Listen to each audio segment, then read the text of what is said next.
पर विस्तार से चर्चा करेंगे और इसके लिए तीन खास मेहमान भी हमारे साथ जुड़ रहे हैं। हमारे साथ आज डिबेट एट का हिस्सा है गोविंद मालू जी, प्रवक्ता बीजेपी।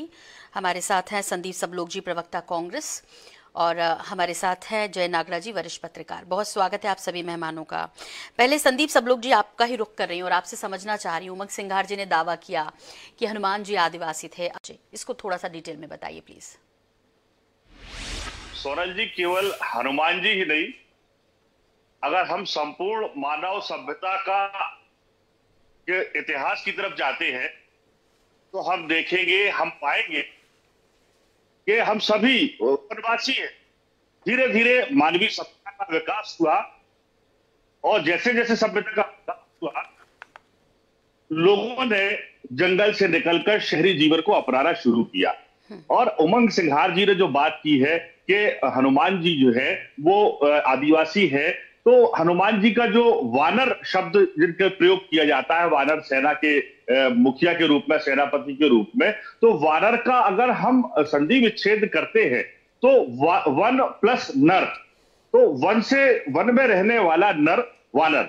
तो हनुमान जी जो हैं वो वन में रहने वाले व्यक्ति हैं और वन में रहने वाला प्रत्येक व्यक्ति, जिसे हम वनवासी भी कहते हैं, आदिवासी भी कहते हैं, इस दृष्टि से हनुमान जी भी वनवासी हुए, आदिवासी हुए। इसमें उमंग सिंघार जी का ये तथ्य सामने रखना कहीं से भी गलत नहीं है। भारतीय जनता पार्टी तो केवल धर्म के नाम पर एक ऐसा माहौल बनाना चाहती है। देखिए, मध्य प्रदेश में चुनाव नजदीक है, इसके पहले इन्होंने कर्नाटक में जिस तरह से माहौल बनाने का प्रयास किया, बजरंग दल के मुद्दे को लेकर, और बजरंग बली को उन्होंने मैदान में लाने का काम किया, तो मैं स्वागत करता हूं कि आप मध्य प्रदेश में भी बजरंग बली को लाइए, चुनावी मुद्दा बनाइए, और बजरंग बली ही आपको इस चुनाव के मैदान से उठाकर और जनता के साथ जो लगातार कुशासन पिछले 19-20 सालों से चल रहा है, उस कुशासन को समाप्त करने के लिए बजरंग बली ही आगे आएंगे। क्योंकि कहा जाता है, महावीर विक्रम बजरंगी, कुमति निवारे सुमति के संगी। तो हम तो इस आस्था को मानने वाले लोग हैं, इस विश्वास को मानने वाले हैं कि अगर हम सुमति वाले हैं तो हनुमान जी, बजरंग बली हमारे साथ होंगे, और जो कुमति वाले हैं उनकी कुमति का निवारने का काम भी करेंगे, और ऐसे लोगों से इस मध्य प्रदेश को, इस धरती को निवृत्त करने का काम भी हनुमान जी करेंगे, ऐसा हमारा मानना है। हम धार्मिक लोग हैं, मैं आपसे फिर कह रहा हूं, हम लोग धर्मांध लोग नहीं है। और धार्मिक व्यक्ति जो होता है वो धर्म को आस्था के विषय में लेता है। और आप देखिए, हमारे कमलनाथ जी से बड़ा हनुमान भक्त मध्य प्रदेश में कौन होगा? पूरी दुनिया में सबसे बड़ी मूर्ति उन्होंने छिंदवाड़ा में लगवाई। हम लगातार हनुमान जी की प्रार्थना करते हैं, अर्चना करते हैं, लेकिन उसका प्रदर्शन नहीं करते। हम कभी टीका लगा के, कभी झंडा लेके मैदान में या बाजार में नहीं घूमते कि हम हनुमान भक्त हैं। हमारी आस्था है, आस्था हृदय में होती है, विचारों में होती है। हाँ। आस्था कभी सिर में इसलिए आप तमाम विधानसभा क्षेत्रों में सुंदरकांड का पाठ भी करा रहे हैं, हनुमान चालीसा का पाठ करा रहे हैं, रुद्र अभिषेक की भी आपने जिक्र किया है, इसीलिए क्योंकि आप दिखावा नहीं करते। जी जी, निश्चित रूप से हम दिखावा नहीं करते हैं, और जो है हमारे आचरण में है। हम नियमित रूप से हनुमान जी की अर्चना करते हैं, हम नियमित रूप से हनुमान जी के दर्शन करते हैं, उनसे प्रार्थना करते हैं। केवल मध्य प्रदेश नहीं, इस पूरी सृष्टि के कल्याण के लिए हम उनसे निवेदन करते हैं। हम प्रभु राम जी की भी आराधना करते हैं, हम प्रभु भोलेनाथ जी की, महाकाल बाबा की भी आराधना करते हैं। लेकिन ये हम प्रदर्शन नहीं करते। ये हमारा सबसे बड़ा आस्था का विषय है, प्रदर्शन का विषय नहीं है। क्योंकि धर्म जो है वह आस्था का विषय है, न कि प्रदर्शन का। प्रदर्शन करने का काम पाखंडी। कर्नाटक में बजरंग बली ने आप लोगों को आशीर्वाद दिया, क्या इसीलिए अब बीजेपी को बार बार आप उस विषय पर पिंच करते हैं कि कुछ तो बोलो? क्योंकि उनको तो आशीर्वाद नहीं मिला कर्नाटक में बजरंग बली का।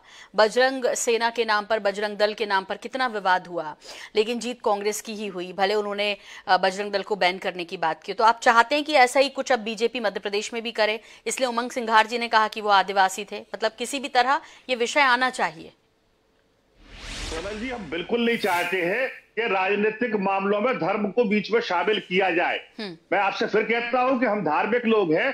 धर्म हमारी आस्था का विषय है और धर्म के अनुसार आचरण करना हमारी जिम्मेदारी होती है। हम बिल्कुल नहीं चाहते कि भगवान को बीच में लाया जाए। हम मुद्दों पे बात करना चाहते हैं। हम बात करना चाहते हैं और प्रदेश के किसानों के ऊपर हम बात करना चाहते हैं। प्रदेश के उन लाखों बेरोजगार नौजवानों के ऊपर हम बात करना चाहते हैं। सुरक्षा की गुहार लगाती महिलाओं के ऊपर हम बात करना चाहते हैं और व्यापारियों के ऊपर जो आज लगातार मंदी के दौर में अपना व्यापार चलाने में, अपना घर चलाने में परेशान है, हम उन सब के बारे में बात करना चाहते हैं। और यही हमारे मुद्दे हैं। इन्हीं मुद्दों को लेकर हम जनता के बीच में लगातार जा रहे हैं।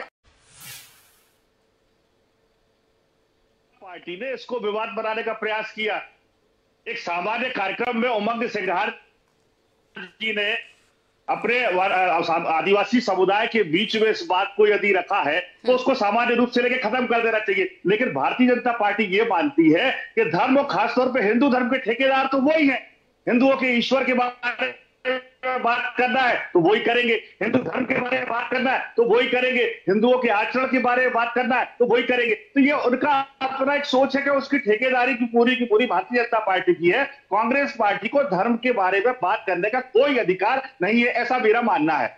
सोनल जी, बड़ी स्पष्ट मैं आपको बात बताना चाहता हूं कि आप याद कीजिए 1986 में जब अयोध्या में राम मंदिर के ताले खुलवाने का काम तत्कालीन प्रधानमंत्री राजीव गांधी जी ने किया था और उसका शिलान्यास राम मंदिर का वहां पे कराया था। क्या इस बात का कोई ऐसा प्रचार प्रसार, कोई उत्सव आपको याद है हुआ हो? क्योंकि हम धर्म को आस्था का विषय मानते हैं, प्रदर्शन का विषय नहीं मानते। हमारी आस्था राम जी में है। प्रभु राम हमारे आराध्य है, हमारे ही नहीं इस पूरी दुनिया के आराध्य है। और मर्यादा पुरुषोत्तम भगवान श्री राम के अनन्य भक्त के रूप में तो क्या हो गया सर, क्या हो गया यदि राम मंदिर बना, उसकी भव्यता दिखा रहे हैं, हम हिंदुस्तान में हैं, हम हिंदू हैं, वहां भगवान राम का जन्म हुआ, तो क्या दिक्कत क्या है इसमें? कांग्रेस को तो कोई दिक्कत है ही नहीं। दिक्कत केवल भाजपा को है। अभी अब गोविंद मालू जी के बता रहे थे कि हनुमान जी का जन्म कैसे हुआ, क्या हुआ। हम भी जानते हैं भगवान शिव के 11वें अवतार के रूप में प्रभु हनुमान जी का अवतार हुआ था और उनका अवतार कहाँ हुआ था? अभी अगर आप मालू जी से पूछेंगे शायद वो बता नहीं पाएंगे, लेकिन मैं बताता हूँ।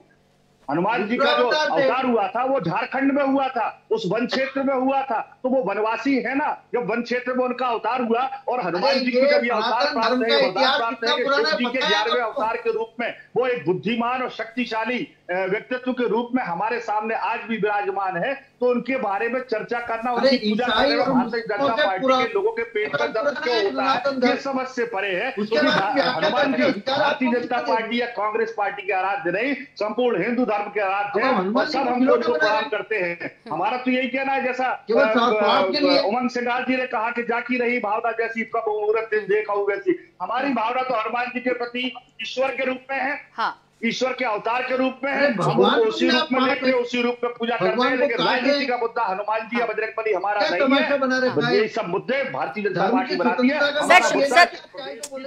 सर मुझे तो लगता है अभी आप कह रहे थे कि ठेकेदारी बीजेपी करते, ये कहेंगे कि कृष्ण तो झूठे थे, कृष्ण तो चोर थे। दोनों ही दलों के लिए सवाल है। मालू जी की जवाहरलाल नेहरू की बात पे मेरी सबसे पहली आपत्ति इस बात को लेकर है कि इन्होंने भगवान श्री कृष्ण को चोर कहा और प्रदेश के लाखों यदुवंशियों के आप कह सकते हैं, मैंने कहा सुलेमान कह सकते हैं हनुमान को, कृष्ण के बारे में कुछ भी कह सकते हैं। आप लोग इस तरह का व्याख्यान करते हैं, राम को काल्पनिक कहते हैं आप लोग कर रहे हैं। श्री कृष्ण को चोर बोल रहे हैं, कोई स्वरूप नहीं, शर्म आना चाहिए, लज्जा आना चाहिए। आपने चोर कह रहे हैं, कृष्ण भगवान को चोर नहीं कहा। आज पहली बार लालू साहब ने, गोविंद ने खुद का भी नाम है और आज श्री कृष्ण भगवान को चोर कह रहे हैं। तो भगवान इनको दंड देगा। सभ्यता के लोग हैं, वंशी समाज इनको इस चुनाव में जवाब देगा, क्योंकि पार्टी मुद्दों पे चुनाव लड़ेगी, चुनाव लड़ेगी, गरीबी पे चुनाव लड़ेगी, घोटालों पे। इसी पे रहिए सर, मत भगवान को लाइए। गलबैया मारते हैं आप हमारे इतिहास को आप हमारे जो व्याख्या, हमारे जो महाकाव्य हैं, जो महाग्रंथ हैं, उनका अपमान आप करते हैं। ऋग्वेद, यजुर्वेद, मनुवाद को आप कर रहे हैं, हास्यास्पद बताते हैं। सब आप अपमान कर रहे हैं। आप श्री कृष्ण भगवान को चोर बोल रहे हैं। पता करना चाहिए चैनल के सामने मुगलों की औलादे तो नहीं है। श्री कृष्ण भगवान को चोर बोल रहे हैं। अरे आपको सम्मान चाहिए, भगवान कृष्ण चोर बोल रहे हैं। मुगलों के वंशज दिखते हैं मुझे तो कांग्रेस के लोग। आप कृष्ण भगवान को चोर बोल रहे हैं ना, आपको शर्म आना चाहिए। बोलते हैं, अरे आप बोलते हैं, हम थोड़ी बोलते हैं। चलिए, जय नागरिक।